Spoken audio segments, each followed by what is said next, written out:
A running back in flex week? Disgusting. I suffer from a debilitating condition known as atrophic chokitis. Peter's one of the greatest depositors I've ever seen. Trust the process. Let's go. Let's go. I got auto match with Levitan. This is bullshit. If I just go the other way in that 66, I win all the money. All the money. If I had 150 lineups, I'd win too. Process over results. Illuminati make a bitch go crazy. I don't know which one of these my baby. Bust out AP, coach 5 bullets in your head like KD. Bust it, bitch go bust it. And I had 10 pints with me in Russia. Hey everyone. Hey everyone. How are we doing? GMs, all up in this bitch. Jeez. GM, this NFT culture, it has taken over DFS. All these GMs. Back in my day, we used to just say, tell me who to play. Release the cash game lineup. And now with this GM, this Web3 welcome. How are we doing this morning, guys? I'm actually feeling slightly under the weather, just not in my normal tippity top shape. And but we're going to talk through the slate. We'll try to get to the bottom of it. I do think it's a very tricky slate. There are so many options at running back. I mean, I think there's legitimately like 10 to 11 viable running backs. And now our mission, should we choose to accept it, is figure out which one of these guys is going to get squeezed. And it feels like a few of them are. Like a couple of these plays that projected as chalk earlier in the week are just not going to get played at a high clip. The math just won't allow it. I believe now what we have happening is with the Sony Michel stuff opening up, it sounds like Darrell Henderson is very, very doubtful to play based on the reports, that Sony Michel is going to be in everyone's flex. And because we also have Foster Moreau on this slate, people are going to be getting up to Jonathan Taylor now. So I think you're going to see a ton of Sony Michel with Jonathan Taylor combos. And then people love the Antonio Gibson, Eli Mitchell for that third slot. So I'm sitting here trying to look at this, and I think that's generally going to be the cash game construction. And as we know, that stuff kind of trickles over into the single entry, the small field tournament stuff. And so I'm sitting here and I'm like, is James Conner going to get squeezed? Is James Conner now going to be sub 10%? Is Leonard Fournette going to be sub 10%? Is Alexander Madison going to be sub 10%? We can't play all of these guys. Like, they all can't be played, and the field absolutely is going to love Sony. The field still loves what's his name? Antonio Gibson. The field loves Eli Mitchell. I mean, how are these guys going to catch any ownership if everyone's playing those dudes? And then that's not even without discussing Joe Mixon and Austin Eckler. I love that game. And I know those guys are pricey, but is anyone going to play those guys? Tell me who you guys are playing. Let's do an informal poll. Everyone list their 3 favorite running backs not named Sony Michel. List your 3 favorite running backs not named Sony Michel. We are going to build ownership projections in real time right now. You have to, Smiz. You have to. I'm begging you. I'm looking at these ownership projections, and I don't know what to make of them, so I need everyone to tell me. We're going to create our own here. See, I haven't even mentioned Miles Sanders yet.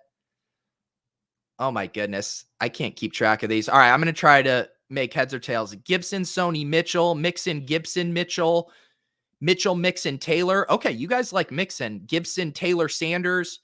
Everyone's using 2 of these cheap guys to get up to an expensive guy, it appears like, Taylor or Mixon. Sanders, Fournette, JT. Okay, getting 2 of the high-end guys. I think that'll be a little unique. A Mixon, JT, Mitchell. Connor, Madison, Gibson. All right. Patrick Laird is my favorite running back. Correct answer. Sanders, Madison, Joe Mixon. I didn't realize you guys were all so excited about Sanders. Connor, Mitchell, Gibson. So going 3 of the 5K. Madison, Mixon, Gibson. All right, maybe everyone is just going to be 15% today. Okay, here's our Galbrainer, throwing in a Burkhead in there. Here we go. Here's another Galbrainer, Gaskin, CPAT, and Mixon. I can tell you right now, CJ, that will be unique. JT, Eckler, Sanders, that'll be fairly unique. You're going to play Madison 3 times. That sounds good. Willis is going to play JT, Gaskin, and Jamal Williams. See, this informal poll here, I think Willis is the only one I've seen mention Jamal Williams. Here's another Williams. Jay Williams, Sanders, Connor. I'll tell you right now, overs at Leone Hoka. Tune into the Tilt Space today at 6 p.m. We are putting 3 entries in that $555 millionaire. We're going to win $1 million on the Tilt Space today. I can feel it. Do you know who none of you mentioned? None of you mentioned Fournette. Did a single one of you mention Fournette? Like, is Fournette going to be sub 10% after an 8-touchdown game last week? That is wild. That is wild. I think Fournette might be the play, guys. This is what we do. We create our own ownership, and then we pivot off of it after we did our informal poll here. We have a JT, Mixon, Gibson. I should have just done an actual poll so I didn't have to anecdotally try to crunch these numbers in my head. I know that would have been crazy if we did have Javonte Williams on the main slate. Yeah, so right now, I do think for me, Madison, Fournette, like getting up to those non-JT high-end guys, I think is going to end up playing out pretty well, at least from an ownership ceiling standpoint. I really like that Cincinnati game too. I think like Herbert doubles with Mixon make a ton of sense. You know what's going to happen though, right, guys? Everyone's going to have Sony Michel in their flex. We're all going to get buried early, and then we're going to have to go and pivot. And you guys are all going to pivot Sony Michel to Laviska Shenault in your flex. That's what's going to happen. Leave an extra 100 so you can get up from Sony to Visca. Oh no, the Holka train is coming. They are coming. The problem is, Jake, is I like both of those plays. I mean, both Madison and Jefferson look awesome. But they're very expensive. And I don't know if you can do, like you can do a Sony Michel Cooper Cup. Like you can play those two guys because of Sony Michel's price tag. But man, the Madison Jefferson is pretty cost prohibitive. Let's check out the Sims. Let's see what the Sims are saying here. I know Justin sent through an update earlier this morning projecting Sony Michel to lead the backfield, so we can see how that is shaking out here. As always, if you guys want to be messing around with these Sims on your own, Sunday mornings before showdown slates, you can sign up for Run the Sims, get 10% off with promo code Pete. They do have weekly and monthly packages now if you want to try it out. The simulator is going to be absolutely awesome for all of the playoff showdown slates. And I will be here tomorrow night to do a showdown cram for that Bills-Patriots game. And also pay our respects to Michael Leone, who is heading to the game and will likely not survive it. So we'll be sharing our favorite Michael Leone memories tomorrow night as well. All right, let's run these Sims here. You guys want my Minshew take? So it's interesting because from what I can tell, the cash game bros are going to be rolling out Minshew. The optimals that I'm seeing for cash games still have Tom Brady in it. I think Minshew looks solid. And I think if you pair him up with one of Goddard or Devonta Smith, you're going to have a pretty unique construction. The issue for me is I just really do not like that game. And so I'm having a hard time landing on it. There's so many other spots I want to attack.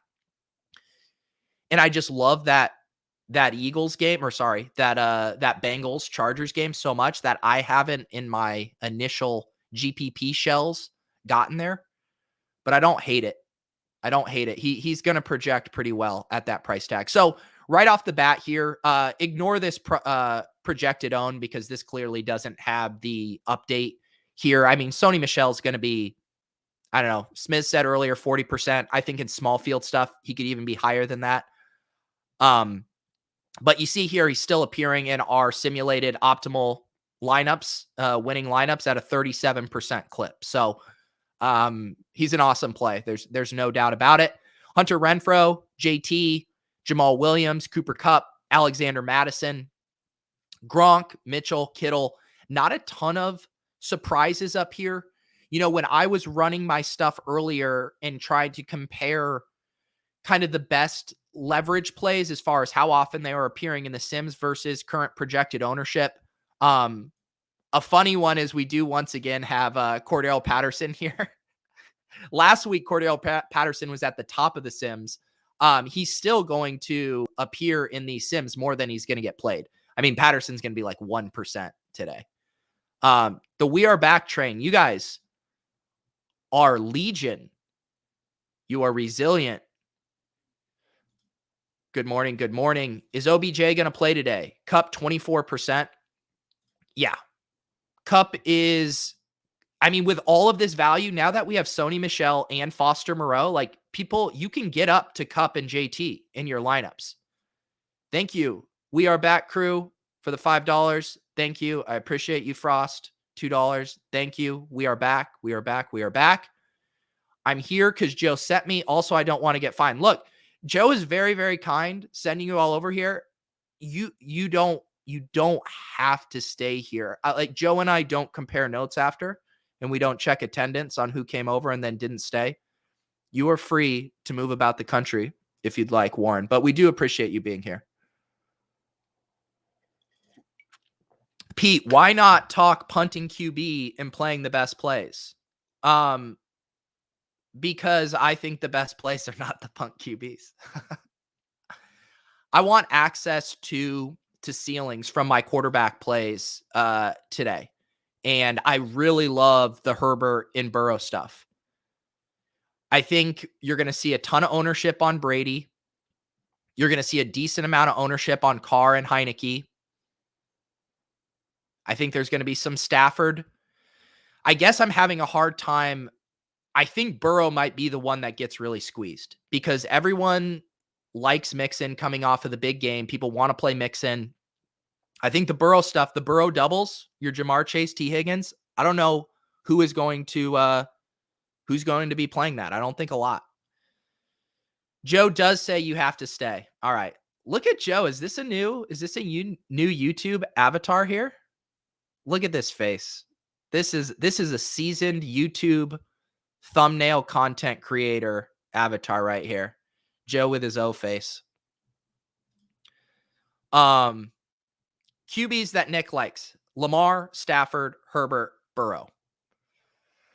Yeah, the Stafford stuff is interesting.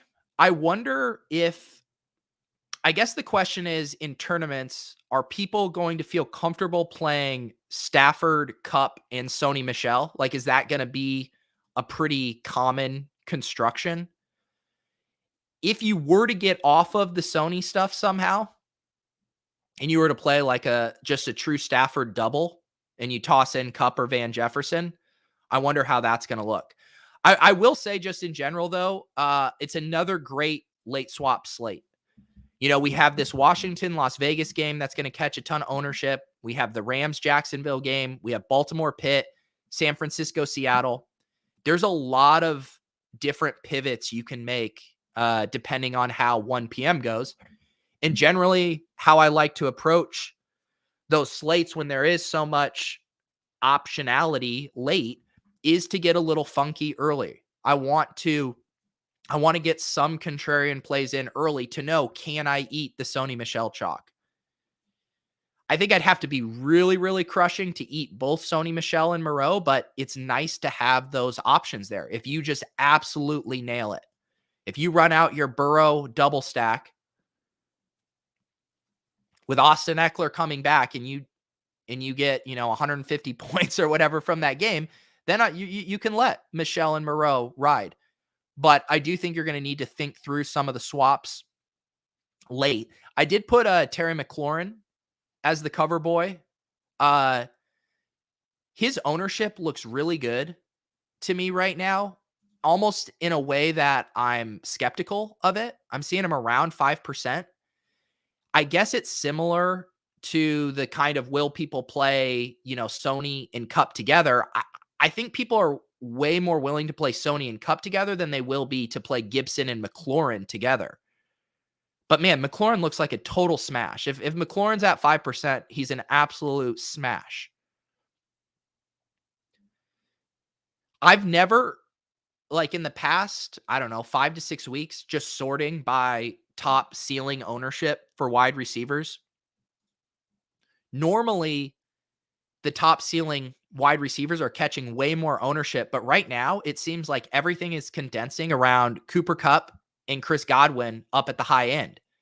Jefferson looks in check. Keenan Allen looks in check. Jamar Chase looks in check. Thielen looks in check. McLaurin looks in check. Evans looks in check. Marquise Brown looks in check. It's a really, really nice week, I think, to get contrarian with those wide receivers who have access to 35, 40-point ceilings. Smith says, are you violating the gospel of the correlation matrix and using Mixon in your Herbert stacks? So I actually think when you look at how the Bengals or how the Chargers have been attacked recently, I think this stack makes intuitive sense, right? Because the Bengals have shifted. They want to put the ball in Mixon's belly 30 times a game. That's their identity now. And so you play it as the Bengals have that lead, right? And they're having their way with Mixon, and then you have Herbert in the Chargers coming back in a negative game script having to throw a ton. So I know, in the macro correlation stuff, it's not necessarily the way we want to have our bringbacks, but I think in the specific case of just how the Bengals want to play, I could totally see the Bengals just relying on Mixon in a positive game script and the Chargers having to play catch up. Whereas I think in Herbert double stacks, in Burrow double stacks, I think I'd rather bring it back with Allen as opposed to Eckler. But when you look at those minis, the Joe Mixon, Keenan Allen mini versus Jamar Chase, Austin Eckler mini, there's only $300 difference there. The Chase Eckler side is going to be far lower owned. I think Chase Eckler will be a pretty unique mini. But I basically want to slice and dice this game a few different ways. I want to make sure I have some T. I want to make sure I have some Mike Williams. Eckler, I think, is the hardest guy for me to get to when I'm building through that. But man, I love that game. Wow. Ryan Griffin love today. He didn't crack my spreadsheet. I normally pull over, like the top 15 guys in ceiling projection, and I think he got cut off. James O'Shaughnessy was the last guy I brought over. I think if you want to make that play, I'd prefer to do O'Shaughnessy. If we didn't have Foster Moreau, O'Shaughnessy would probably be 25% owned, and you're going to get O'Shaughnessy at, sub 10%. I think that's my cheap tight end. But I mean, Ryan Griffin, what has he been getting? 4 points a game? You can live with that. Oh, yes. Thank you for doing my plugs for me. We have our rake free contest, 400 man. Joshua says there is 8 spots left. I'm pulling it up here. Not that I don't trust him. I should also mention we have the Smiz gang. Hopefully Smiz doesn't mind me promoting his contest. You can find the links in his bio in the show notes of his videos. Another 3 max rake free, or mine's not 3 max. His is 3 max rake free. Looks like there's about 225 spots left in his 3,000 person contest. And yes, the Deposit Kingdom, we are down to 5 spots. I will post the link here, and then it will be filled shortly. This is a good question. Why not just play the secret awesome plays and win the dome every week? Seriously. It is wild how I build lineups with Leone for tilt space, and yet my lineups always suck, and his lineups are good. How does that work? How does that work out like that? Thoughts on San Francisco stacks with Jimmy G, Kittle, and Mitchell? I don't mind that. I think that'll be pretty unique. If you do that, if you're getting Jimmy G and Kittle pushed, I think you probably want a Seahawk coming back, right?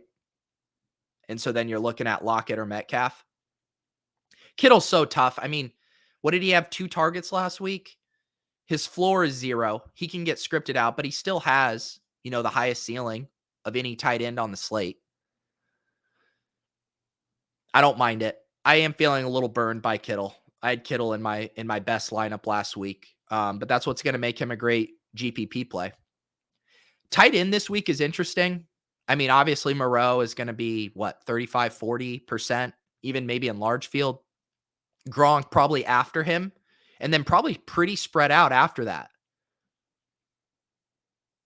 I think if you're not playing Gronk or Moreau, you can pretty much play whoever you want.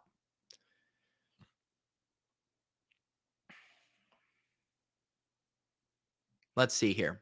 Who are people playing for defense? The Dolphins. The Dolphins are going to be the chalk defense at 3,300 against Mike Glennon. They didn't look good. They were showing up in the Sims 8% in the winning lineup, and I'm seeing an ownership around 20%. So they're getting played way more often than they are appearing in our winning lineups. Some of the defenses that look good to me right now, I kind of like this 2,800 to 3,000 range. I think all of these guys, Raiders, Steelers, Niners, Giants, Bengals, Seahawks. I know that's a bunch, but all of those guys look fine. I would say Raiders and Steelers look the best. Steelers probably my favorite. Steelers at 2,900. I know they were in Brandon Thorne's offensive line mismatch this week over at ETR. And the usual stuff is if you can get up into that, 3,500 range, Colts look awesome. Buccaneers look awesome. And I'm just guessing with the slate dynamics this week that people aren't going to be paying up for defense. How contrarian will a Burrow Mixon Higgins stack be? I think that'll be pretty contrarian. I think all of those guys on their own are going to be in decent check as far as ownership, and then that trio as a combination will be very unique. Got some Galladay love in the chat. I can see it. If I squint, I can see it. He's basically a boom bust play with what his ADOT is right now. He's just getting shots down the field. You just need him to score a long touchdown and you're there. But I don't think anyone's going to play him. So that's probably a good, risk reward proposition there. Don't be a coward. Base your Cincinnati stacks around Boyd and Uzoma. Bring it back with Guyton. Mm-hmm. Yeah, definitely. Is Chenault happening? He might be happening. He's in the air yards by low model. I mean, doesn't that mean he has to happen? I didn't get a chance to listen to the Blender show, but I told Stuart Gibson on my Friday show that I was calling him touting a Trevor Lawrence double vomit stack. Marvin Jones, Visca. You play Sony Michel as the running back. Did he end up touting that?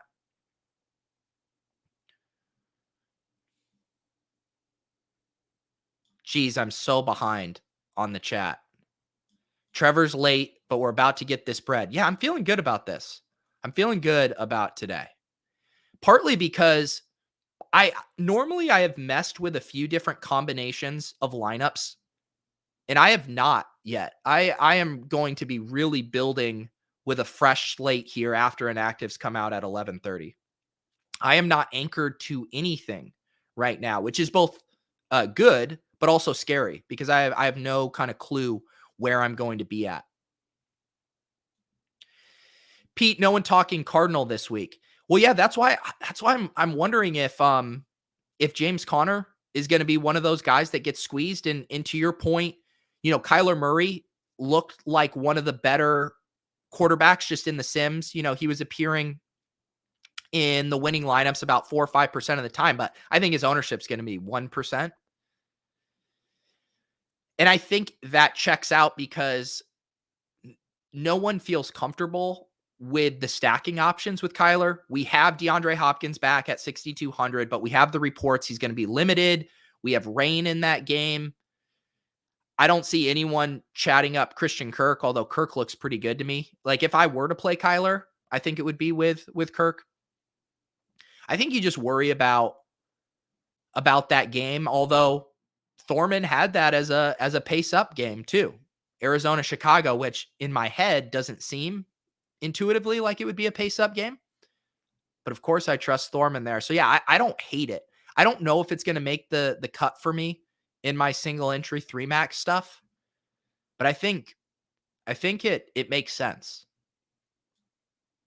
Yeah, Devontae Parker is looking pretty good. And we talk about this every week where we have so little value generally at wide receiver under 5K, much less 4K. Normally, I think Devontae Parker would have been a pretty popular, trendy GPP play, but because we have Michelle and because we have Moreau, I don't think people are going to feel the need to punt it off at wide receiver as much. And so it's one of those things with Devontae Parker, like it's almost black and white for me. Devontae Parker under 10%. I love that. Devontae Parker over 10%.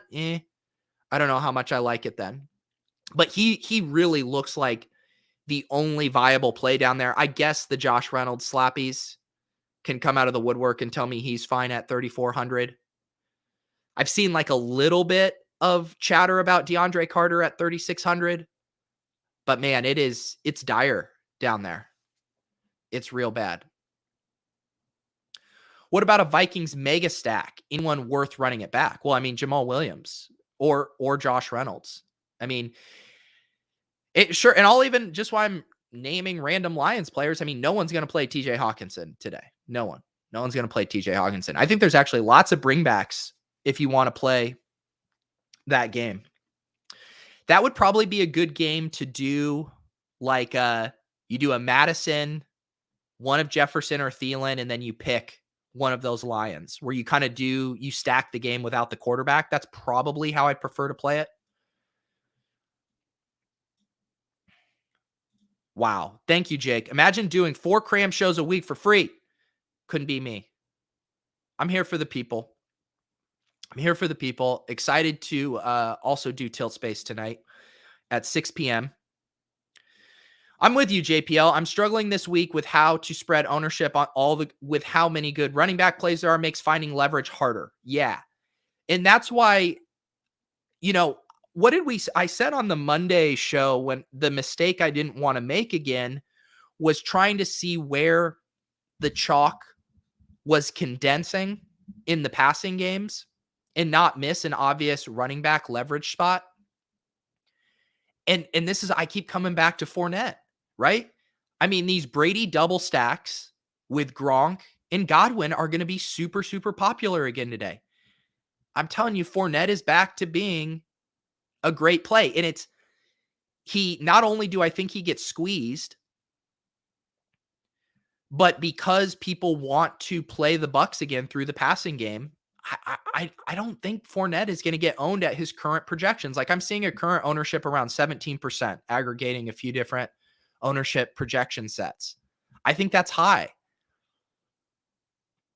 And I do feel you on that. I was messaging with Karain and Leone and Gretchen saying I feel paralyzed at running back this week. Because you stare at all these top plays. There's like 8 or 9 plays and they're all projected, somewhere between 10 to 25%. And they all feel very fragile. Like those ownership projections could go in both directions and I wouldn't be surprised. The only things I feel really confident about are Sony, JT, and Gibson being extremely popular. Because I think that's also going to be the cash game construction. And that stuff generally trickles over into single entry 3 max. I'm starting to think Fournette, James Conner, Fournette and James Conner, just as I kind of talk through it, I look at it, I feel like those look like the nicest plays for me that earlier in the week I thought was going to be 20%. And now I'm not so sure. I am not so sure. FF Doom says, honestly, a great spot for Boyd. I think I'd be more interested in Boyd if Higgins and Chase were getting a ton of steam and there was a little bit more leverage there. But I just think Higgins' ceiling and obviously Chase's ceiling is just so much higher that I don't even think you need to do it. Only 64 likes and 444 people watching. A wise man once said, it costs nothing to hit the like button of a stream you're watching. Corey Volk flipping a coin between Lockett and DK Metcalf for old time's sake. Yeah. Let me see. I haven't given either of them a super hard look. I'm trying to see. I'm seeing 4% ownership for DK Metcalf at 6,700, 5% ownership for Tyler Lockett at 6,500. Same ceiling projection. You love it. The Sims slightly prefer Metcalf, it looks like. Sims slightly prefer Metcalf. But you save $200 with Lockett.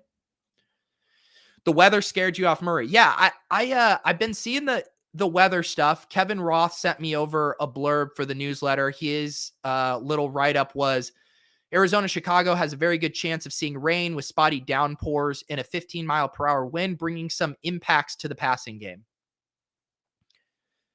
Yeah, I guess the reason I'm not playing that game isn't because of the wind. I guess I would say if you like Kyler or you like some of those spots, I wouldn't let the wind or the rain scare you off. And 15-mile-per-hour isn't traditionally the kind of wind gust levels that actually impact the passing game. I'm pretty sure the studies are it has to be over 25 generally, maybe even 30 was the threshold where you actually see a decrease in scoring and fantasy production. We did just get the news. I saw the Schefter tweet. Jalen Hurts officially inactive as expected. So we are getting the Gardner Minshew take. I don't think there's actually a lot of news we're really waiting on. I think just the confirmation that Darrell Henderson is for sure going to be out. Sounds like he's going to test it in warmups. James Robinson actually sounded pretty questionable. The report was he was going to try to play. But based on this slate, no one is playing James Robinson. We could Galaxy Brain Carlos Hyde, though. How much is Carlos Hyde? Could Carlos Hyde be the pivot off of Michelle if you're buried early and James Robinson is out? How much is Carlos Hyde? 4,200. There you go. There's your pivot. I'm with you. In a vacuum doesn't get much better than the potential of a $5,900 James Conner. You got to assume that offense is humming a little bit better with Kyler back. I like Conner a lot. Also, thank you for the shout out for the podcast feed in a vacuum. If you guys prefer getting the audio version of this, you can check that out. Link down below. Search for Inner Vacuum. I've been posting the Friday strategy show. The show I did with Stuart Gibson from Advanced Sports Analytics is up there. And even if you missed it, it was much more evergreen, focused on kind of macro correlation concepts. So you can circle back to that.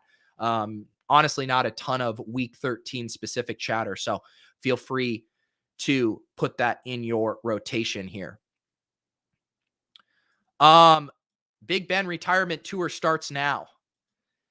It sure seems like it. What did we have that report? I think I saw that, right? He was told his teammates that this is going to be his last season. Ben, we saw you play last week. We know, buddy. Sorry, son. I still love you, but I'm not clicking you on DK today. Yeah, sometimes you have to have hard conversations. Is anyone playing Mike Evans? Now, this is a good question. I'm seeing around 10% ownership for him. I'm seeing double that for Godwin. I was kind of eyeing, something like a Brady, Fournette, Evans.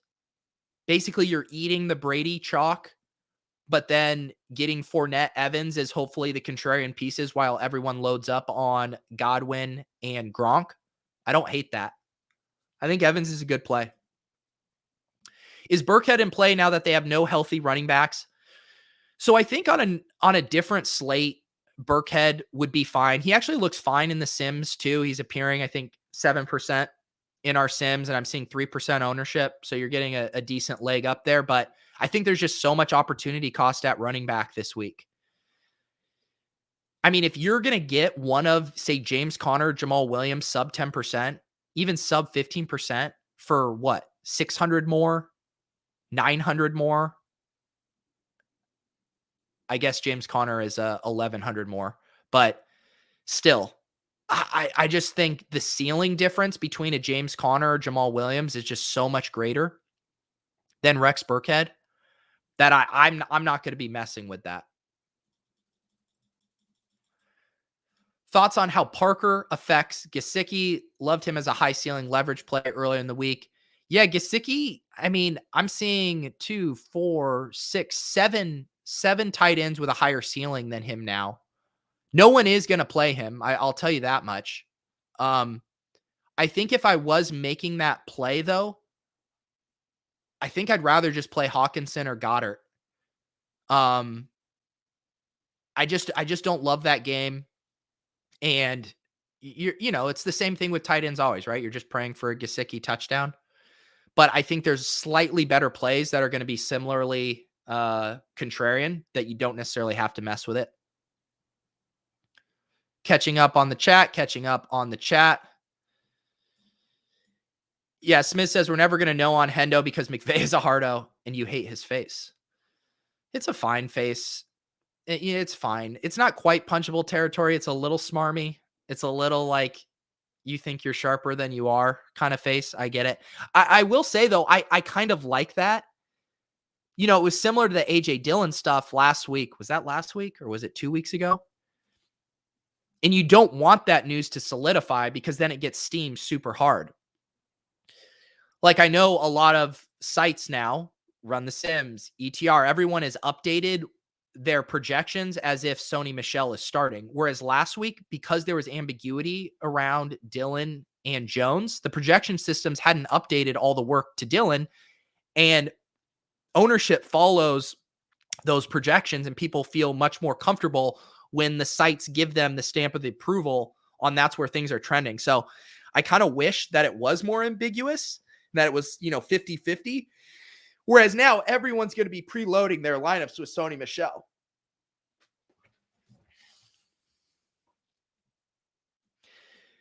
Yeah, I don't mind the Bateman stuff. He's just expensive at 4,900. It's just pretty expensive. And Marquise Brown looks so good to me that I think I'd rather just play Marquise Brown, but I get it. We like the Bateman. Let's see here. Brady Sanders has a Lamar Skinny with Najee for the win today. Najee does not look good to me at 7,700. No one's going to play him. I get it. I can't poke holes in his workload there. I think if I'm doing a bring back though for Steelers, I'm playing Claypool. Claypool has been really, really solid. He still has a big game in him.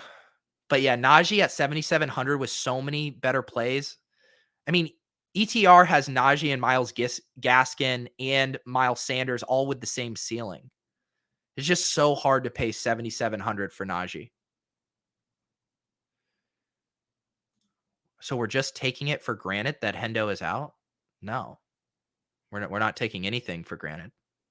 That in fact, no one's taking it for granted. 60% of small field GPP players will not be taking it for granted.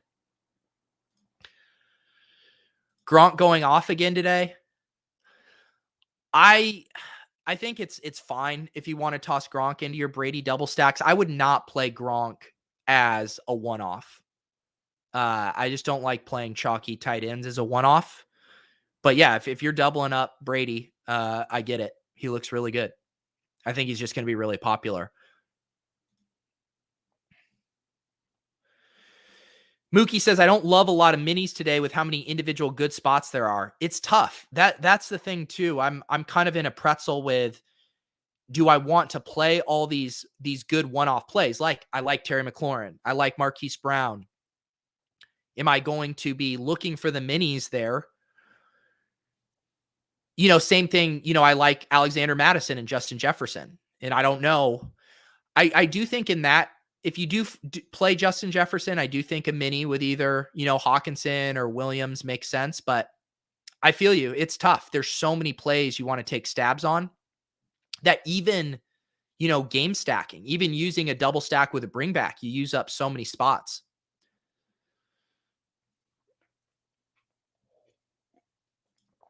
I don't mind this take. Michael Pittman's pretty interesting.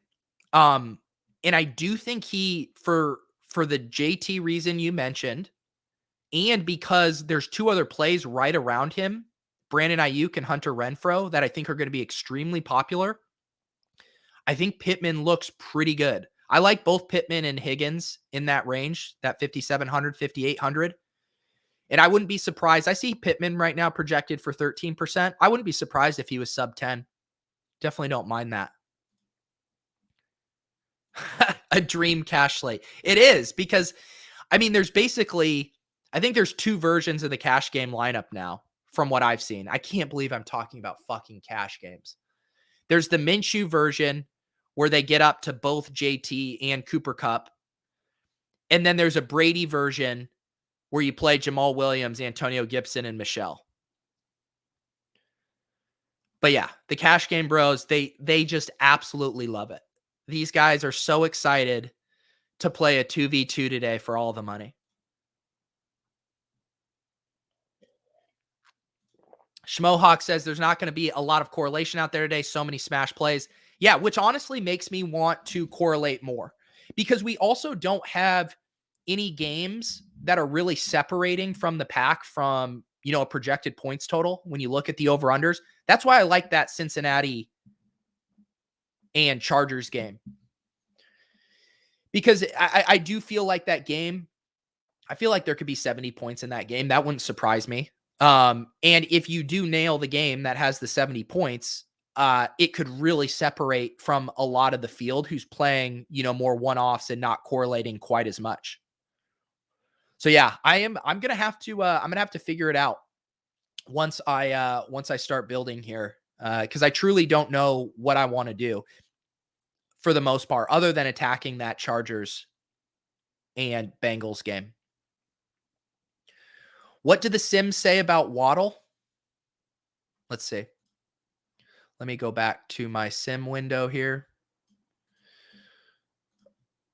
Waddle, where are you, Waddle? Waddle appearing in 7.2%. So he looks fine. I do think Waddle has been thriving on pretty big target volume. And I think with Parker back in the mix, you do have to wonder what his target volume is going to look like. I think your counter argument could be, well, he'll have increased efficiency if Parker is garnering some more attention. But I think that price tag is, the price moved up because he had been performing so well without that target competition. Now you have Parker coming back in. I think if they reran the salaries, knowing Parker was in, you'd probably have him back at 5,700, 5,800. So you're paying a pretty big premium at 6,400 for Waddle. I've been saying it. My top stack is I like the Burrow doubles. I think the Burrow doubles are my favorite, and I like that. I like that game a lot. And thoughts on Sony? I think you have to, preload your lineups with Sony in the flex, but then be ready for pivots. If you don't smash early, you can't play a 50% Sony Michel. But if you're looking good early, I don't know how you get off Sony Michel. He projects so well. I mean, you're getting, just from a ceiling projection, he's a top 5 ceiling play on the slate at running back, and you're getting him at 4,300. I think you got to preload your lineups with him. Is Freiermuth being overlooked? Probably. Yeah. I mean, like I said, you could basically make an argument that every tight end other than Gronk and Moreau are being overlooked. So yeah, I don't think people are going to be lining up to play the Fryer. All right, we have some steam. We have some chat steam on Pat Philhelmuth right now. Should we head over to Underdog? I haven't got to do a Royal Rumble draft yet. Sorry, I always mix up the names. Battle Royale. Who wants to do a quick Battle Royale with me? This is the only time I get to do these. And then maybe we can make a pick 'em. Otherwise, I'm going to have to get out of here. Going to have to scope these inactives, finish the newsletter, and start building.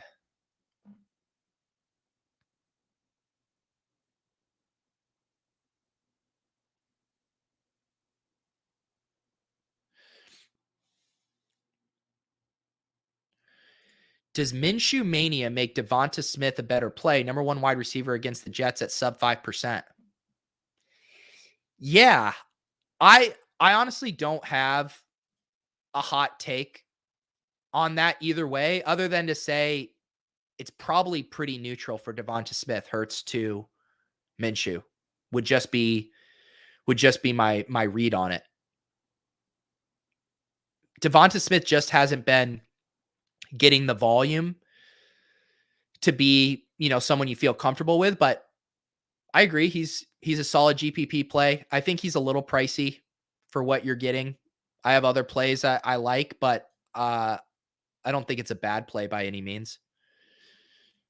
What are we looking at here for top plays? It's kind of a clear, I feel like Taylor and Cup are in a clear tier for their own. So at 1-3, I have to see if I can get lucky. And Bink. Nope, they don't let me get one of those. So then what? Am I playing Mixon? You know what? Screw it. Well, I really want Justin Jefferson. It is what it is, guys. I want Justin Jefferson. Fight me. I doubt Smith stays at 5% because people wouldn't want to play Minshew naked. I agree they wouldn't want to play Minshew naked, but I think people will play Goddard first if they're doing that. And I also think people would be willing to play Miles Sanders with Minshew. I think Smith will still be third in line for what people would do with Devonta Smith. I would be pretty shocked if Devonta Smith was over 5%. I could be wrong.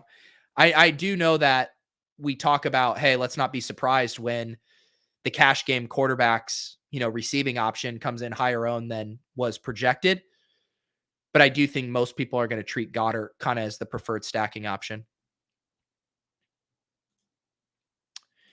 Stafford, Sony, Cup, Higbee with no bring back too much. I think in super small field, that would be fine. Field sub 400 or less. If I'm playing that in a larger field, I definitely want the bring back, but I think you could certainly get away with that in a small field.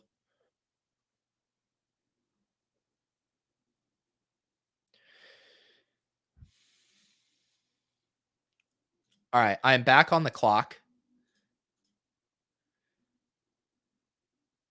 I can't bring myself to take any of these running backs. There's so many running backs. I'm just going to keep stacking wide receivers.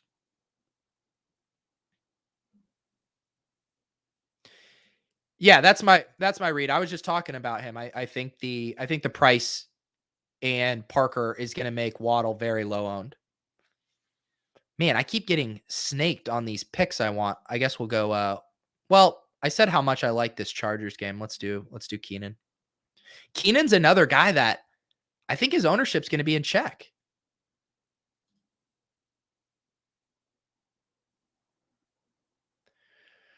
And no one's even talking about Mike Williams this week. Has anyone been talking about Mike Williams? I don't know. Maybe this is just me trying to talk myself into how much I like this game. Now, here's a take.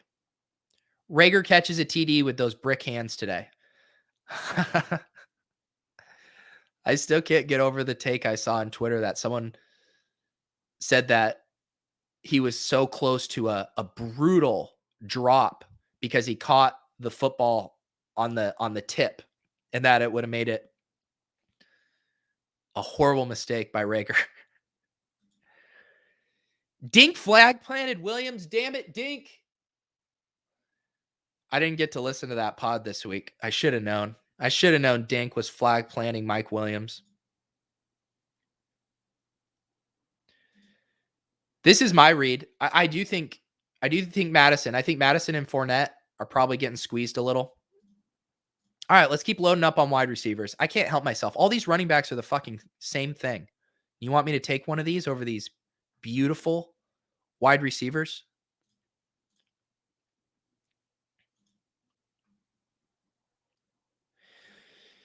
I'm on the fade Sony train. I don't need that much value. We talk about this a lot, but you don't have to make that decision, and you shouldn't be making that decision until 4 p.m.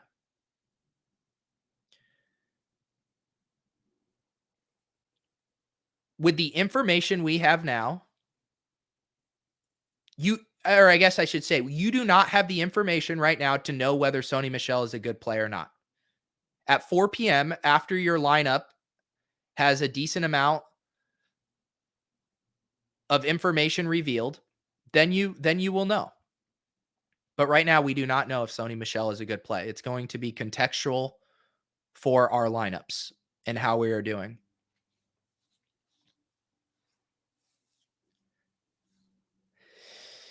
Dink steams Mook Williams, and that makes Keenan Allen low. We saw this a few weeks ago. Yeah, people just do not like playing Keenan Allen for whatever reason. He's just not an alpha, bro. Look at this. I kind of love these grown-ass men I've gotten. Jefferson, Allen, Mike Evans, George Kittle. I am going to have to decide what I'm going to do at quarterback here.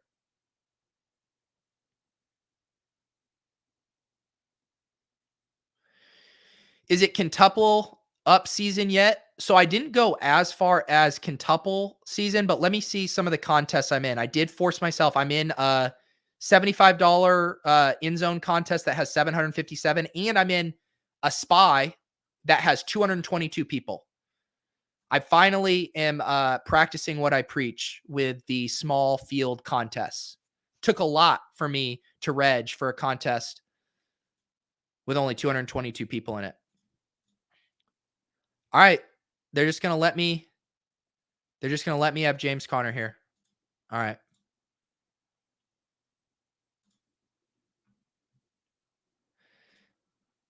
This is actually, these are the kind of things that help you figure out ownership stuff. When you run into these dead ends and then you're like, yeah, I'll just go down from Keenan to Mike Williams because I can't fit it. I will not be shocked if Keenan is sub 10%. Poor Ryan Hodge is playing tiers. I have not played tiers yet this year. Maybe I should. I could do a show called Tiers or Tears. All right, I do have to pick a quarterback now. Wow. All right, I guess I'll just stack. We'll just stack Cousins. Kind of surprised Stafford. What are the quarterbacks going ahead of Stafford? Lamar, Kyler in the first round is, you're drunk. Herbert. All right. I don't hate this. Kirk to Jefferson, Keenan, Evans, Kittle, James Conner. Not a ton of correlation. We're just picking the best plays.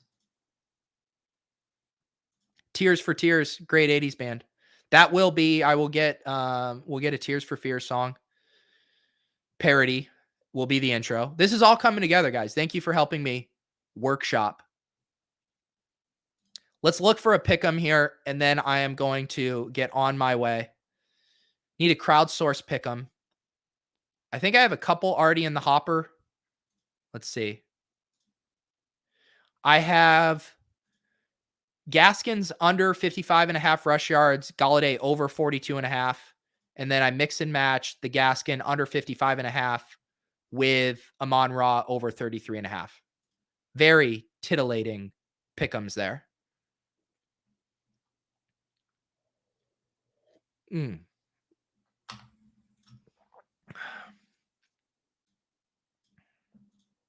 Prize Picks is the move. I don't know if you heard, but I'm an investor and I'm an influencer for Underdog. I don't know if you heard.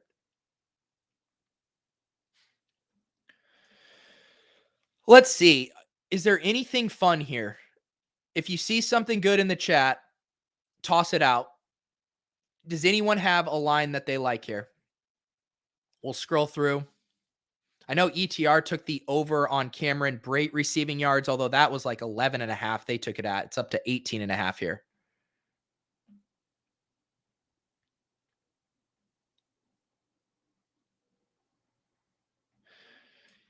Yes, it is confirmed. Minshew is starting. We got the Schefter bomb a few minutes ago.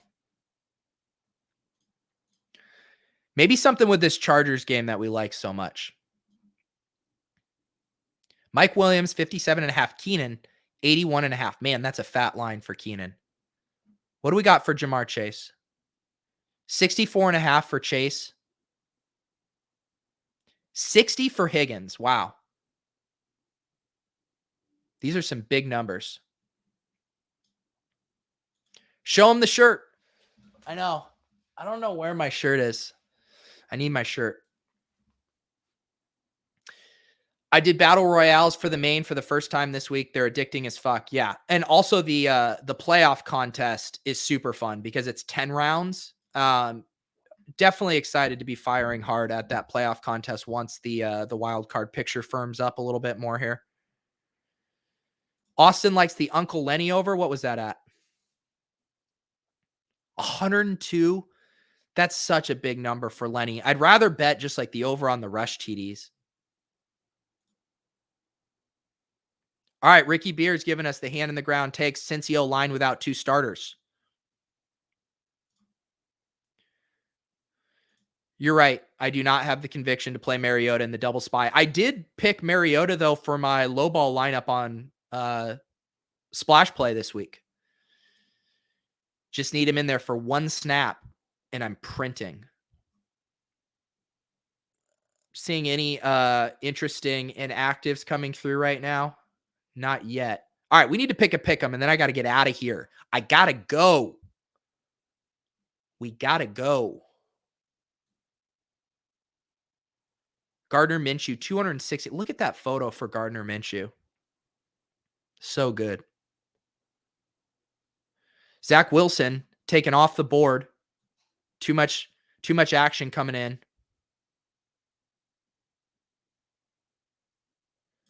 We like the James Conner, right? 68.5 seems reasonable. Favorite Charger today? Keenan Allen. Someone give me a pick'em. Mike Evans over 0.5 TD. All right, I like that. I like it. Here's the official pick'em. The official pick'em of the Peter Overzet DFS Exposure Cram Show is James Conner over 68.5 rush yards. Mike Evans scores a touchdown. There it is. Tail. Have fun. Live a little. Appreciate you guys hanging out. Good luck today. Like I said, I'll be back at 6 p.m. with Leone and Holka for the Tilt Space. If you guys want to join the Run the Sims channel in the Deposit Kingdom Discord, I highly recommend it. You can get access to that as a Run the Sims sub or by becoming a YouTube member down below. Hand Builder and Opto Bro also comes with discounts for merch. You want one of those sweet Hand Builder hoodies, you can get 15% off as a YouTube member in there. Rave reviews on the hoodies. Good luck, everyone. In week 13, we'll see you back tonight at 6.